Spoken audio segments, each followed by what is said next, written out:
Run it up, then run it back. Run it up, then run it back. Run it up, run it back. Run it up, then run it back. Yeah. Good morning. Welcome to Run It Back. Danny Green in for Lou Will. Wow, Chandler, you look straight up like you're heading to a boat. What is going on? How you feeling? Come on, Beads. I'm feeling good. We're back where we belong, at the top. Okay, well, you know what? We're gonna forego a little NBA talk right off the top here, because obviously everybody watched that game last night. It was the Battle of Florida and Houston.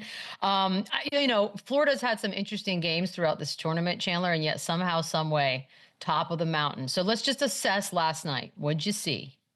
Listen, it's crazy because looking back, we still haven't had that statement game. They didn't play great, but I'm so proud and so happy for these dudes and for Gainesville. Like, they are so tough. They play the right way. These kids, no five-star recruits, all mainly three-star recruits, but they believed in what Todd Golden is doing. They went to Gainesville. And honestly, it proves to me that it's not all about money. It's not all about NIL. It's about going somewhere to maximize your talent, to maximize your game, and to be able to get to the next level. And we got three dudes that weren't even on draft boards before this tournament started. Now we probably have 2 first-round picks and another guy going to get drafted just off winning and playing the right way. So I hope this was eye-opening to kids across the world that you don't have to be the Cooper Flag. You don't have to be these lottery picks. You can be a normal 3-star dude and still win a natty championship and go to the league, baby.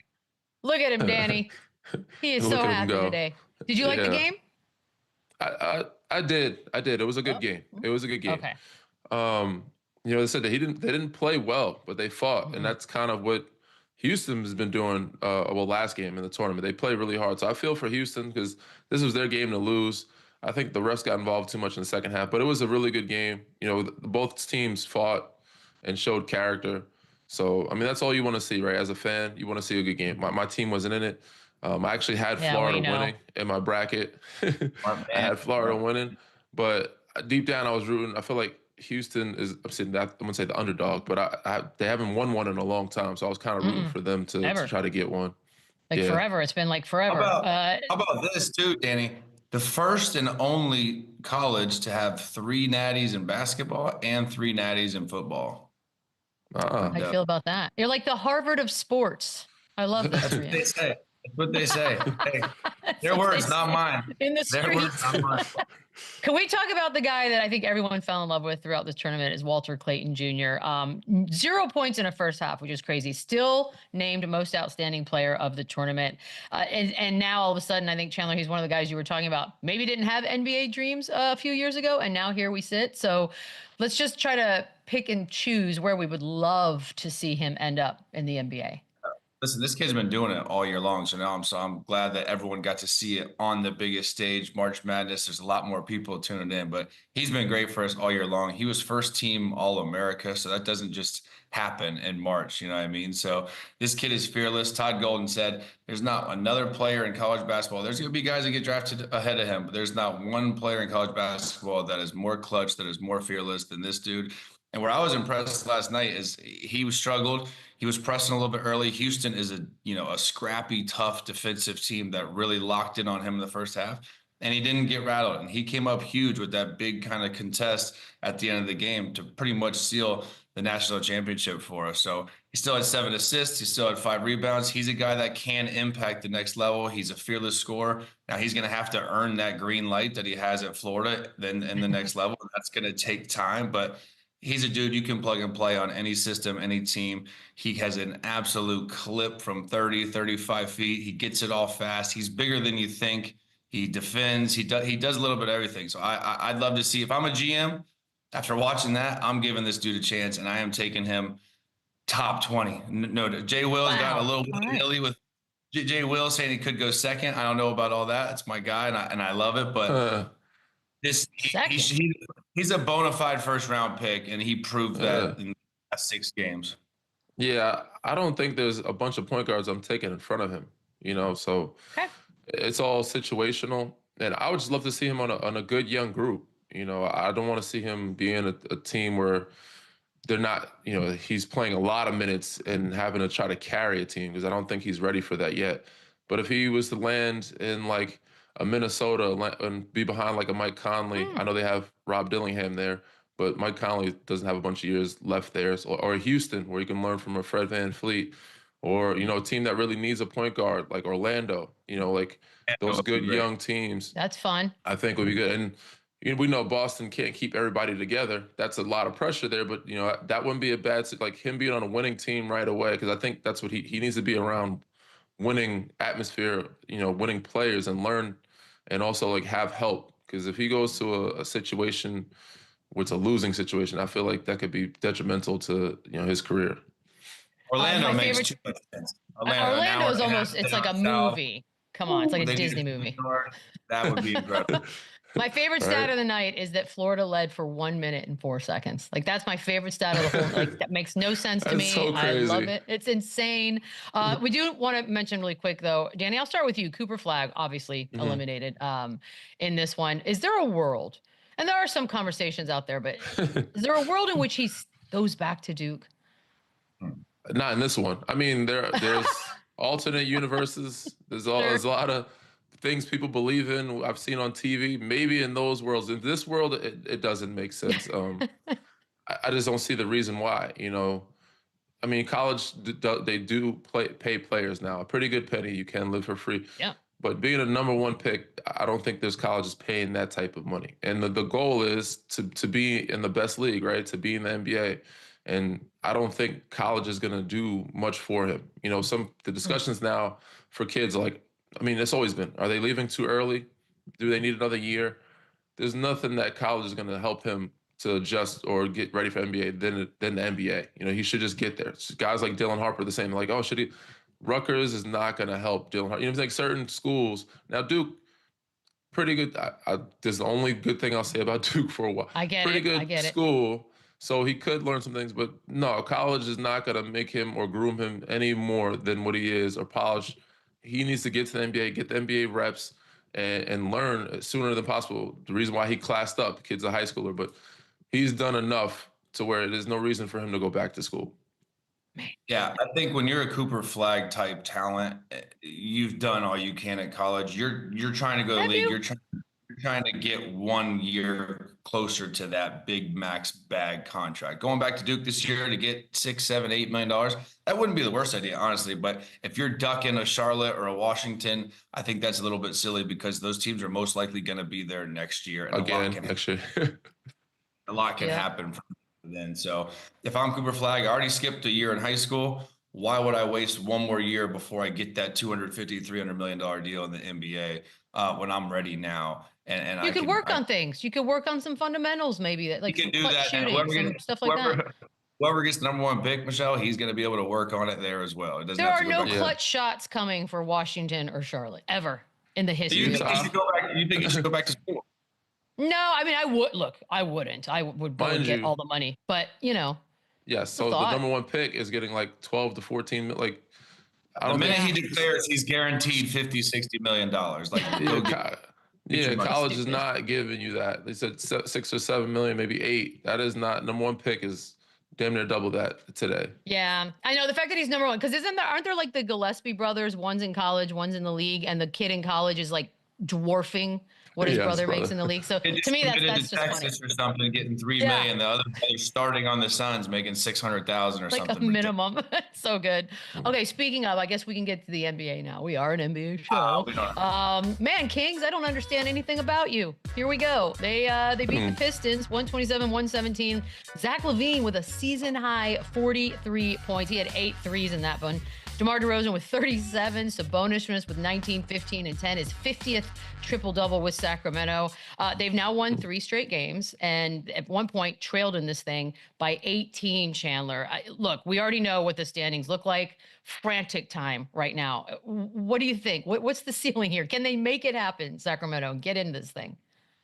I mean, yeah, can they win 2 games in the play-in tournament and make some noise? Yeah, I think 1,000% they have vet experienced guys, and this is what makes the play-in so much fun. It's our versions, the NBA's version of March Madness. So anything can happen. They do have the experience. They've added some pieces. Another team, by the way, that could desperately need a point guard, Walter Clayton in the draft this year, is Kings to kind of set up these scoring wings. They had a guy like Valanciunas, who I think was a great pickup for them.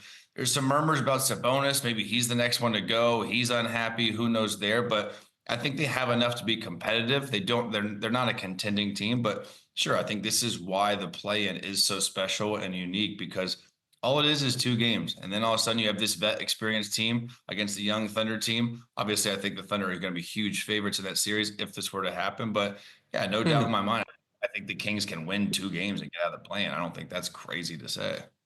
Okay. Way to put that lightly. Yeah, they end up playing OKC in the first round. They're getting smoked. But yes, they can win 2 games. I mean, they've been balling. They've been playing really well. DeMar and Zach, they figured it out. You know, Chicago was a weird space. They're in Sacramento now, so they're doing it again. But they're playing really good basketball right now. They beat Cleveland the other night. They beat Detroit. These are 2 very good teams in the East. But yes, the challenging part is challenging to get out of play-in, of course. But the challenging part is matching up in the first round or second round, first round, so they have to win 2. So that first round playing OKC, that's an early exit. OKC is very good, and they get smoked. I know, listen, I don't want to say I don't have faith in them, because I think they have really good pieces and I think they could ball. But playing against OKC in the first round is not ideal for anybody, let alone a playing team. That's the thing. I mean, it's a setup to you're probably going to fail. Maybe the goal is to just not be swept or embarrassed. But I'll ask you this, Chandler. Does it matter how the Kings end up ultimately finishing this season? Do you keep this big 3 together? And you already mentioned that there's some talk out there about Sabonis possibly leaving. Or do you try to, again, start moving parts around and figure something else out?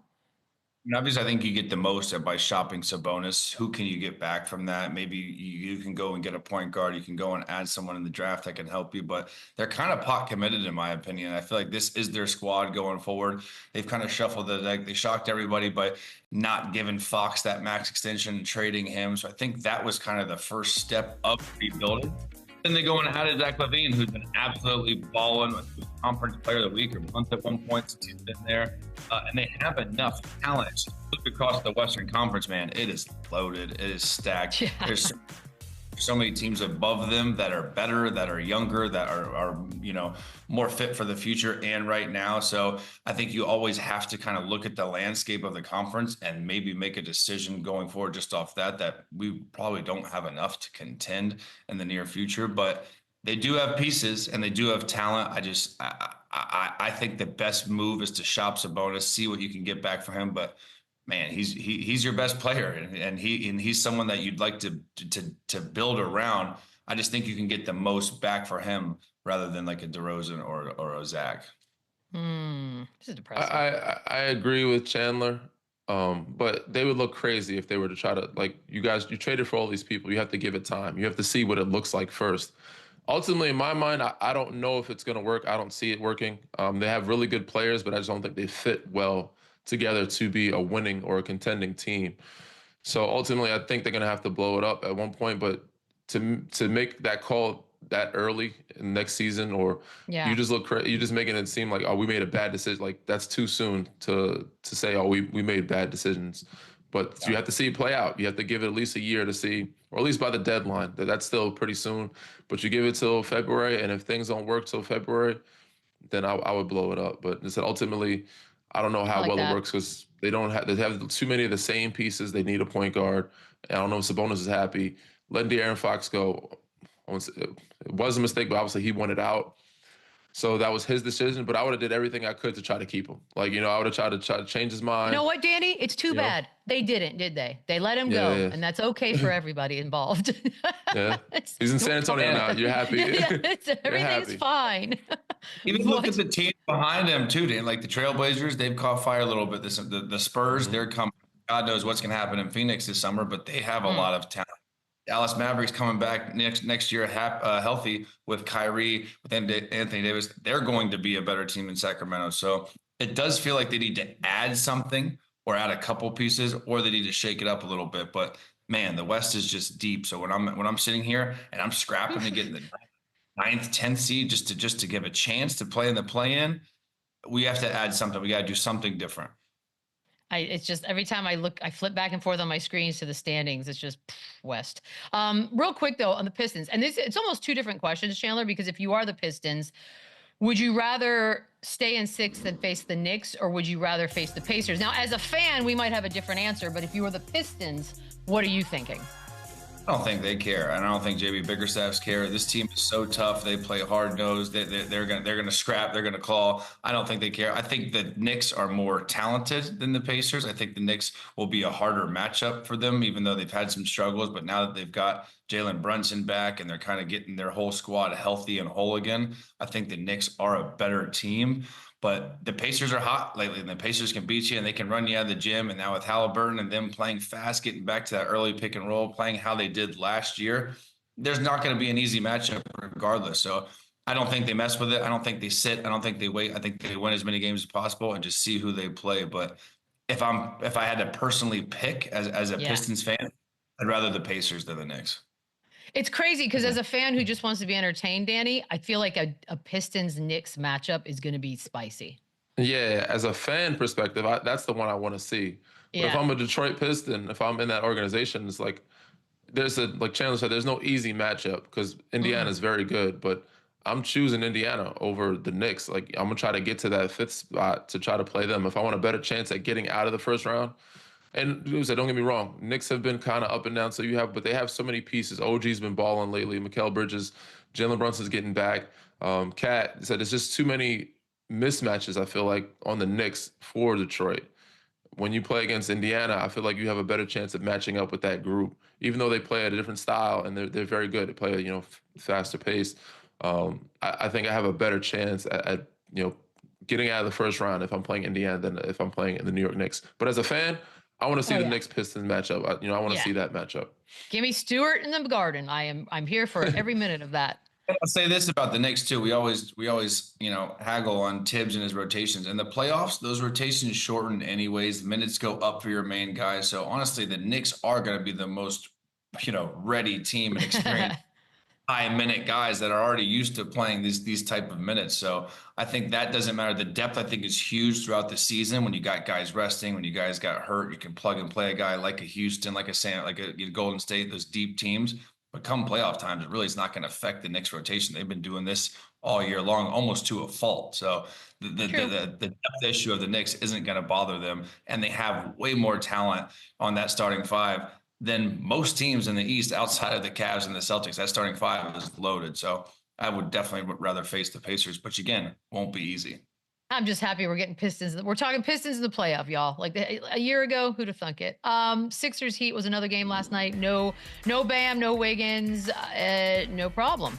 Heat beat the Sixers 117-105. KEL'EL WARE 19 points, 17 rebounds. Tyler Hero finishes with 20. Duncan Robinson threw in 21 points coming off the bench, but WARE is averaging a double-double over his last 13 games. And so I'm wondering, like, we love to look for steals, right? We talked Jaime Jaquez last year. He was the 18th pick.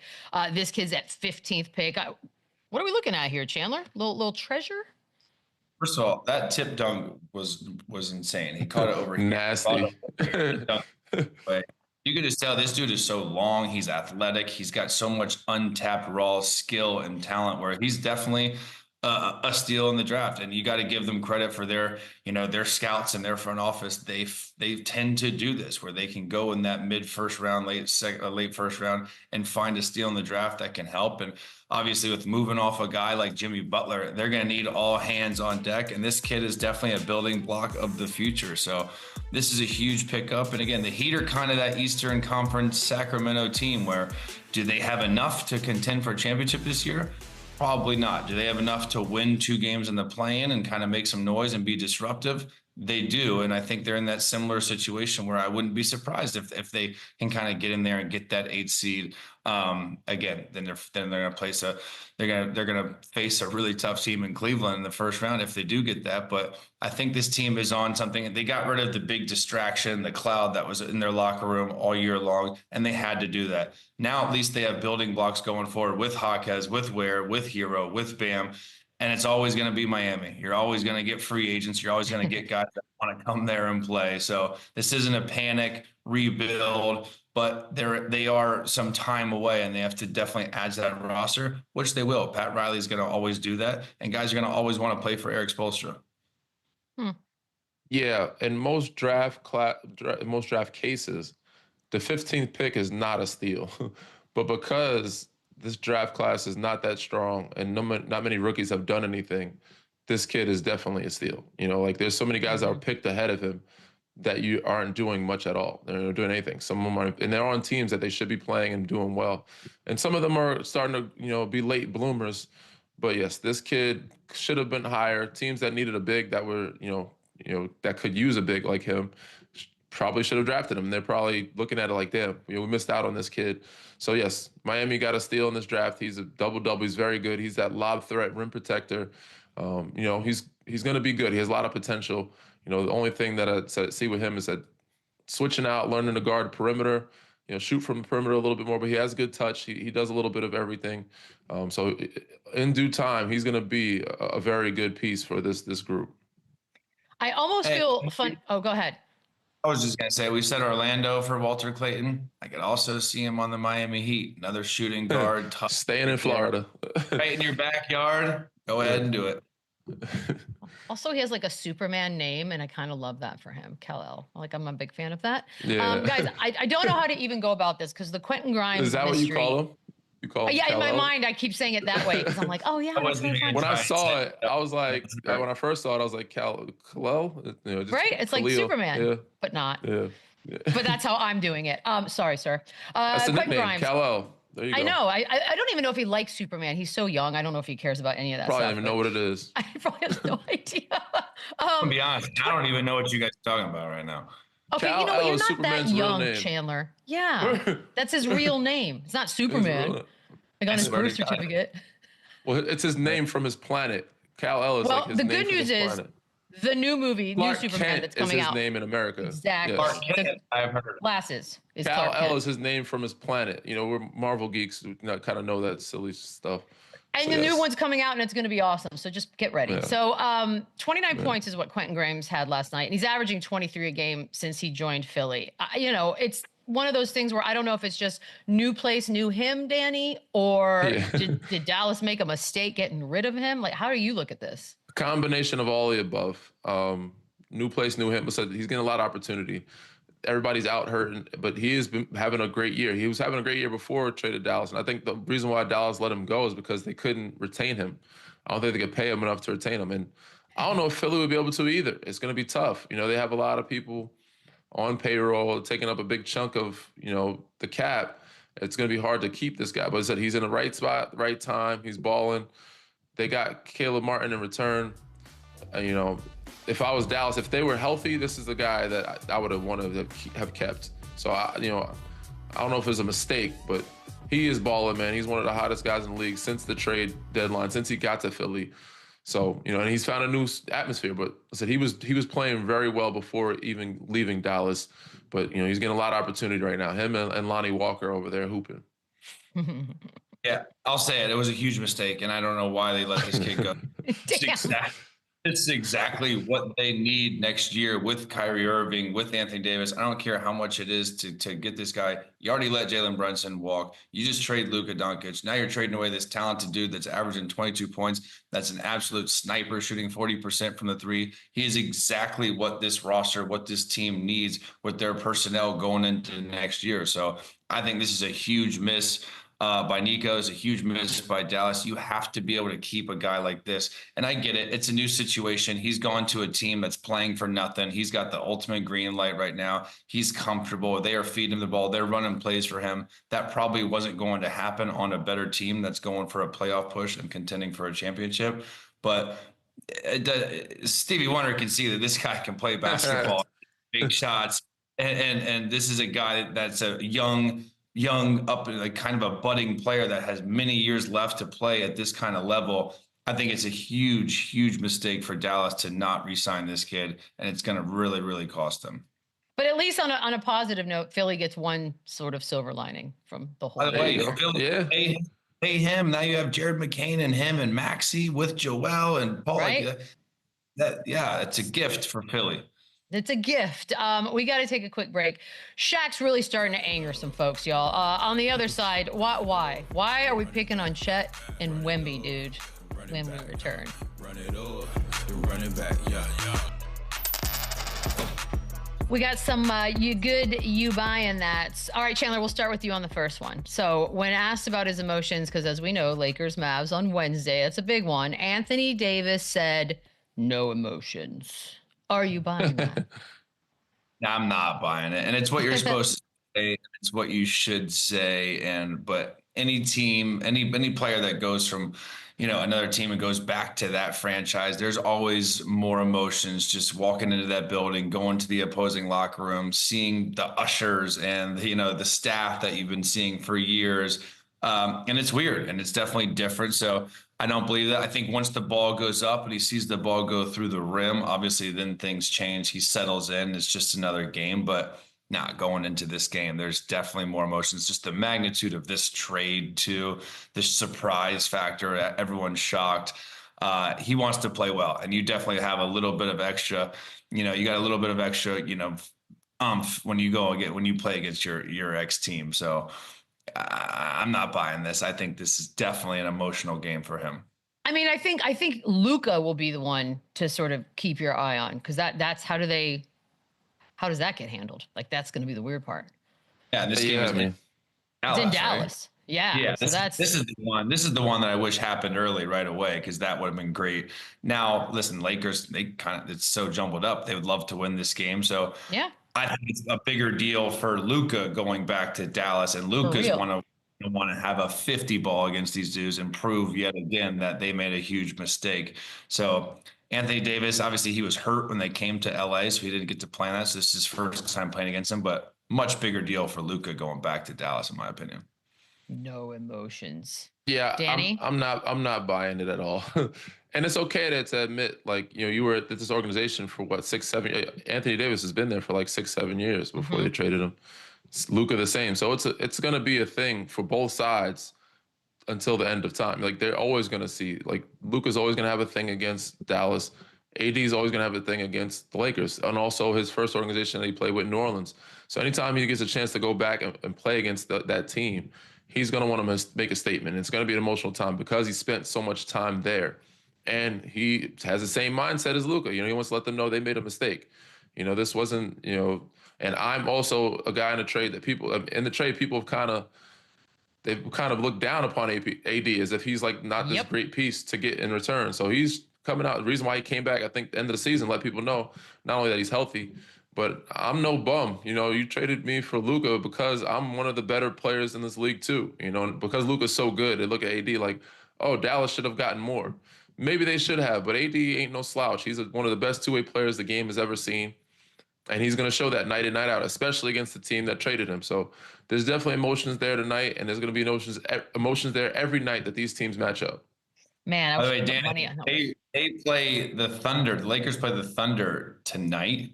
Yeah. And the second night of a back-to-back tomorrow. Does Luka play them both? Does Luka not play tonight and get ready for Dallas? Oh. He's got to play in Dallas, right? He's not going to play tonight and not playing Dallas. Lakers need all the home court. They need the positioning. And the West is so tight, they can't just give up games. It's go time. It's money time. You got to play both games. He's playing both games. The early speculation is that they rest a bunch of folks tonight. The Lakers do. Listen, give us what we want. Yeah, I wouldn't even be upset if Luka didn't play tonight. I want you rested tomorrow. Kind of smart too, because they don't want they beat OKC pretty good the other day. They don't want to see they want to be able to have that, I'm gonna say one up on OKC, but not have them, OKC have a good feel for them before playoffs if they end up matching up with them in the playoffs in the second round or so. So, I mean, I guess it's kind of smart, but they said they showed the world that they can beat, the number 1 seeded team. And now you got Shannon Sharp talking crazy, Lakers in 5 because they beat, it's so out of control. It gives all those let's say LeBron and Laker fans hope that no matter who they match up with, they can beat them. So they've proven that, so they don't need to do that again. Rest some guys and then play Dallas. But I think you should try to win every game possible at the end of the season to make sure you're staying in a home seeded, spot. Somebody must know something because the Thunder are favored by 14.5 tonight. So I like it. Like said too, they've already just proved like this week that fully loaded versus fully loaded, they handled them, they beat them, which gives them that confidence. They don't need to go and do that again. Let these guys rest, get them ready for biggest homecoming game, and in recent history with Luka going back to Dallas. So I'm more excited. That'll be the fun one. I'm more excited about what I'm about to say here, Danny, because I want to hear what you think about this. So Shaq's been on one. I don't know what's going on in his life, but he's been on something. Been? So he said Yeah, if most he of his played life. against Wemby and Chet, he would have made both of them quit. Are you buying that? Well, Wemby does not seem like a kid that would ever quit on anything. Nope. But I understand when I'm recently retired. When you're one of those retired guys, I feel like Shaq is just one of those guys. He always has to prove or show or feel like people forget. So it's like, yo, you're gonna respect me. I was one of those guys. So I feel like he always has to kind of show and tell, always prove that, you know, if I played today, because people say if you played today, you know, this guy would dog, or Jokic is a more skilled player than you, or this person you wouldn't be able to guard. And yes, he would have bullied these guys. He would have been able to do that on the offensive end of the floor. But on the defensive end of the floor, Shaq would have had problems guarding these guys.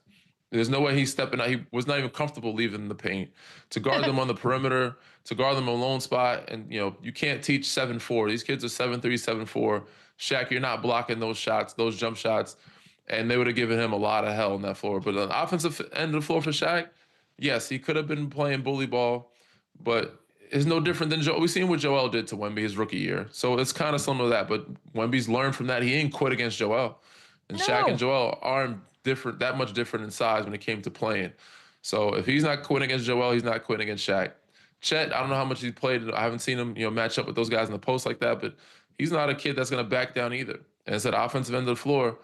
You're gonna have your hands full guarding these two guys. So, but I understand Shaq feels, you know, these older generation guys feel disrespected sometimes when the conversation comes up that these kids can probably, you know, they have more skilled. Yes, maybe so. They can outdo maybe, but yeah, Shaq was the most dominant, and I think he just likes to reiterate that by throwing out these wild examples. So hey, I said he was one of those guys that could bully ball anybody in the paint, but he would have had some troubles guarding them on the other end of the floor. Like, what's his problem, Chandler? Like, what are we doing here? Why we got to do one every day?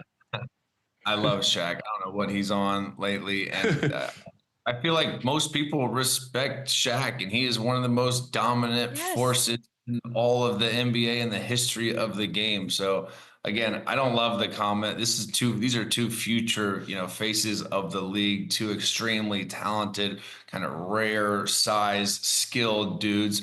Yeah, Shaq would dominate them. But again, like Danny said, these guys would give Shaq fits on the other end with the way they handle the ball, with their quickness, with their speed, the way they can create their own shots. So they're two different players. They're two different, you know, they dominate the games completely different. So I don't love the comment. I don't know where it came from. I'd like to see the video and get the full context, but these dudes aren't quitting, and yes, Shaq would dominate them, but they would also give Shaq issues on the other end as well. And by the way, they wouldn't even guard Shaq. They would double team him. They would foul him. Like he would never even get to go at him one-on-one. So this is just, it's I don't love it.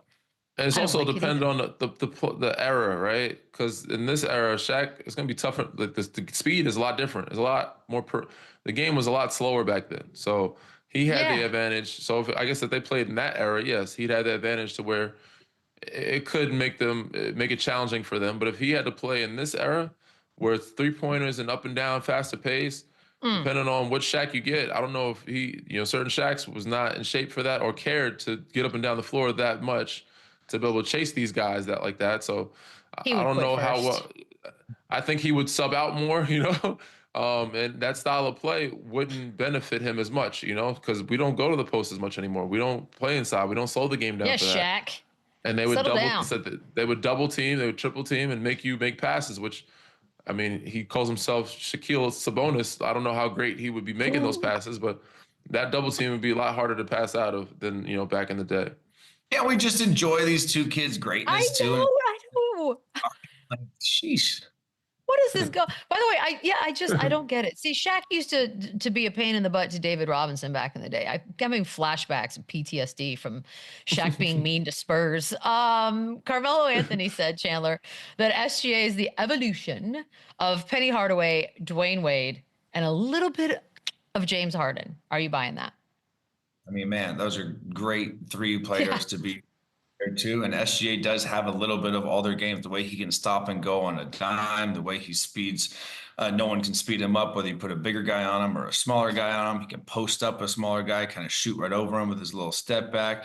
And we obviously all know how fantastic and how elite he is, like James Harden was at getting to the free throw line and creating all the contact and just putting coaches in absolute misery the way he gets to the stripe. So yeah, I see it. I think he's got a little bit of everything in his game, and just the way he just carries himself, I think, is obviously the most impressive part about him. You can't tell if you see him on TV, whether they're up 20, down 20, he's got the same demeanor all game long, and he's wise, way above his years. So those are three good comparisons. And listen, the kid's having an unbelievable season. Think about how good of a season Jokic is having, and he's going to win the MVP over Jokic. That's how good this kid is. That's how good their team has been, and that's how good they're going to be for years to come. So I can see a little bit of everything with these players. So yeah, I'm buying it.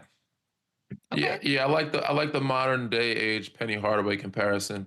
I do think he has some similarities to James when it comes to be able to, it's a skill to be able to draw contact, to get fouled, to get to the free throw line. But I think they're two different styles of play. The D Wade comparison, I don't see it as much because D Wade was more, I'm not saying that Shea is not athletic, but D Wade was more of an explosive force to the basket. He was like the guard version of Charles Barkley, you know, the undersized guy that can dunk, get to the rim. I think he had the most dunks in career for a two guard, something like that, or behind, or number two. He's in the top three or whatever in dunks. So Shea's not that type of player. Shea's more shoulder bump, change direction. So him and James are similar on that, and against the free throw line. But James is more perimeter oriented, between the legs, between hezzy. You know, Shea's more pick and roll, get downhill, change direction, shoulder bump you, fade. But they do get to the free throw line in similarities. I said him and Penny, so Penny was the point guard that can do a decent amount of things, and he was more athletic too. But I said some of those comparisons I like, but I said I don't see the D Wade one as much. Because D Wade, I said his style of play is very different from kind of all three, but D Wade was very, very different in how he attacked and how explosive he was at the rim. All right, Marcus Morris Sr. Again, a lot of things being said out loud on television sets. A lot of hot takes. Yeah. One of the good ones, though, I think that's fun, was Marcus saying that Kawhi Leonard is the most feared guy in the NBA over Steph Curry. Danny, are you buying that? I was having this debate a couple of days. I said I almost had this conversation on my pod like a week ago. And I like this conversation. It's a good conversation, but overall, I would say no. I'd say in Kawhi's prime, at a certain point in time, there was a stretch, yes, he was the most feared guy. But Steph said the longevity Steph has had, and he's been doing it for over a decade now. I think Steph might trump that. But when it came to, said if you're talking about both guys in their prime, that's a tough pick. You know, for me, I think I'm going with Kawhi because two-way player, he could do it on both ends of the floor. That 2019 Kawhi, I seen it up close. So yes, that version of Kawhi I think is more feared than what Steph was. But unanimous MVP Steph, as soon as he got over half court, man, that was something, you know, that was something to fear. You know, he was shooting 4 or 5 feet behind the line consistently and shooting at a high clip, like 45%. Reason why you feared him. But I think what made him so fearful is because of the group that he also had with him. You know, it was like, damn, we got Clay, we got to chase too. And then he also had KD come around. But so when he had him and Clay paired up together, if you could just focus on Steph and it was just Steph by himself, and it was just Kawhi by himself, I think I'm probably fearing Kawhi more because he can do, said both. He's one of the best two-way players the game has seen at that position. I mean, what about Chandler? Like, what about today? Like, you have to play one of them, you know, as the opponent. No, today, yeah, it's Steph. Today, it's Steph. I mean, Kawhi looks good. Kawhi looks really good right now. Don't get me wrong.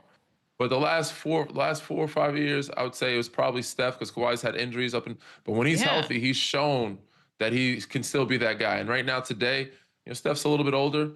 But I said it's a toss-up, man. It's a toss-up. Chandler, you're the tiebreaker. I don't want this to sound disrespectful to Kawhi Leonard, but I don't think he was ever the most feared player in the NBA. I think he's very good. I think he was unbelievable. I think his two-way status, like Danny was just talking about, was elite. And Steph Curry, as good as he is at shooting, you do try and go at him offensively. You try and go at Luka. You try and go at Jokic. You try and make those guys that are so good offensively work. And I also agree that when you played like I was fearful when I played the Warriors, but that was also because of Klay Thompson. That was because of Kevin Durant. That was because the whole package.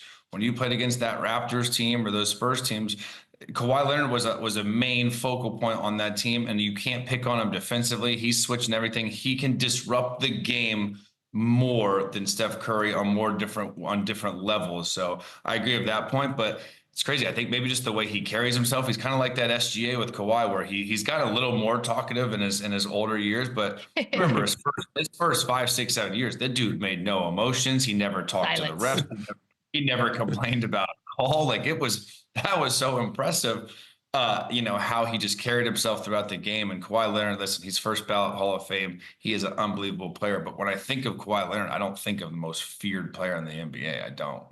Okay, fair enough. That's why we asked. Coming up, Jokic, has he moved ahead of KD on the all-time great players list? Ruh-roh, when we come back. Run it up, run it back. So Theo Pinson, not sure anymore whether or not Kevin Durant is still ahead of Jokic on the all-time scale there. Are you buying, Danny, that Jokic has already passed Kevin Durant? No, not yet. Yeah. It's kind of crazy to say it out loud because I feel like we're disrespecting bigs these days because there's so many in the top 10 of all time. There's so many guards. And for me, like you Mike, Magic, Larry, you got maybe Kareem. I got Timmy in there, of course. Yeah. But KD is just one of the most unique guys that I've ever seen play I have him above a lot of people that probably most people don't have him above. I think. Okay. I have him, and I think this is a topic in the show. Most impressive career. It's him and Steph. I just think I have him above Steph because we're never going to see a better scorer than him at 7 feet. Or listen, Chet, Wemby, very talented, skilled, but they're not Kevin Durant. This guy was unbelievable. For him to be able to do it for like 16, 17 years, still shooting like 50, 40, 90. He's one of the best to ever do it. And people don't like the way he won. He's got 2 MVPs. This is true. And they don't like because he went there. Yeah, I'm not a fan of it. Even if he didn't do that, I still think he's one of the greatest to ever lace him up. Just because of what he's able to do. And at 7 feet, he's the hardest guy that I've had to guard. And so there's not many guys that can score better than Michael Jeffrey Jordan, then probably Kevin Durant, and then James Harden for me is like the top 3 scorers that I've seen play this game. He did say yet, Chandler. Yeah, I think it's KD right now. I think Jokic has a chance to catch him. We're talking about 3 MVPs versus 1. Yeah, if he gets a 4th, if he gets another championship and a 4th, then it's like, all right, you know what? Come on. Then Jokic is cracking probably top 10 of all time if he gets the 4th MVP. It's another championship. But again, like Danny said, Kevin Durant, I almost got my head cut off for saying I thought Kevin Durant was a better basketball player than Kobe Bryant. He is that good. He is 7'1". The things he can do with the basketball till Wemby, we've never seen a dude with this kind of size and length do what Kevin Durant has done. The longevity of his career too, 14-time All-Star, everything he's done for Team USA. Kevin Durant is just on another stratosphere to me. And again, Jokic is the greatest passing big man of all time. We've never really seen a big do the kind of stuff he's doing as well. And it's unbelievable. And it's crazy that he's having the year he's having right now and probably not gonna win MVP. But for now, I got Kevin Durant. I'm looking at these Hoops Hype rankings right now. They got Kevin Durant 12th and they got Jokic 29th. So I think the majority of the world thinks Kevin Durant still, but Jokic, for some reason, I think he still has more time. And if he gets that 4th MVP, and if Denver happens to win another championship, he's going to be jumping a lot of these cats ahead of him. It's coming. It's coming. Chandler, Diana Taurasi said that Steph is one of the most underrated players in the NBA. We buying that? Okay. No. We're talking about, is he the greatest point guard of all time? Is he a better point guard than Magic Johnson? Is he a better point guard than guys like Steve Nash, back-to-back MVPs, and Jay Kidd and all these other greats that have come before him? If you're in those type of conversations, if you've single-handedly changed the style of play in the NBA, if you single-handedly changed kids in their backyard trying to be like you and shoot the ball like you from half court and the full court circus shots, you can't possibly be underrated. So everything he's done, he deserves it. He deserves all the respect all the flowers. I do think he's the greatest shooter of all time. I do think he's the greatest point guard of all time, which puts him in that conversation with these guys like Kevin Durant, with Jokic, and all these other greats that came before him in the total rankings. But nah, I can't sit here and say Steph Curry's underrated. Like, come on. That's Nah. no. Yeah, I'm not buying it. And I wouldn't say overrated either, but I said Chandler thinks he's the best point guard of all time. And you said that's the type of conversation that everyone is having. Everybody looks at him. And to me, when you look at the resume, and I think he's the most skilled, one of the most skilled players we've seen as well. He's probably more skilled than Magic. But the resume, when you match him up, I just can't do it just yet. And I'm biased toward my generation. But it's a Magic, what he's done. If you look at it, and he's done it in a short amount of time. We've had these debates, you know, we all have them in the barbershop with our friends and our group chats. Always. So I've had these debates, and you look at the numbers, you look at the resumes, the championships, the all-team NBA, all-defensive team. It's hard for me to put Steph in front of Magic right now. And so if you get to fifth one, you know, then yeah, now that's a conversation. But he's in top 2 to me, you know. So, and that's pretty damn good. So to be top 2 in most people's number 1. It's hard to say that person's underrated. You know, people put him in top 10 of all time. People put him top 5. Hot take. Number 1 point guard. There's no way you can put that person as an underrated person. Yeah, if you're the top 2 at anything, you're not underrated. No, it's you're rated well. You're rated perfectly fine. We gotta take a quick break. More Run It Back on the other side. Run it up, then run it back. Run it up. We got a fun one tonight, you guys. Knicks, Celtics. As we know, the Knicks have not beaten the Cavs or Celtics all season long. Chandler, who you got? Give me the Knicks tonight, Beads. I think this is a big game for them. They got Jalen Brunson back in the lineup. They're 0-6 against teams that are 0-6.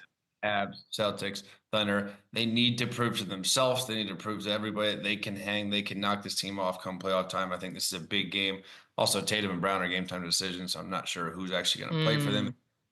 Yeah. Locked up the seed. Give me the Knicks tonight. Yeah, depending on who rests. If Boston's resting people, the Knicks. But if they're playing Celtics Knicks are not knocking them off at all. Nope.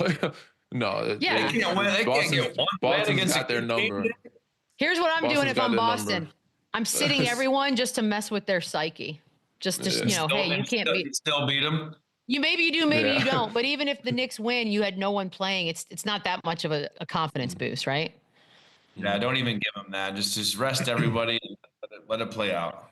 I love this. Less with their brains. All right, wait, what are we talking about here? We also have Lakers Thunder. We have some good games tonight, as a matter of fact, which is weird because last night it was a little bit slow. Yeah, but we talked about the Lakers. I think the Lakers are going to rest everybody too and get ready for that. Yeah, game. I say we have good games on paper, but it might be one of those things where you look at who's playing and it's not that great. Still a lot of movement to be done, though, across the league, and I know there are quite a few games. So we shall see, ladies and gents. Danny, as always, appreciate you. Pleasure's all mine. Thank you, guys. It's been great. Chandler, go do whatever it is you do on a Celebration Tuesday. We'll see y'all tomorrow. Run it back, yeah. Run it up, then run it back, yeah.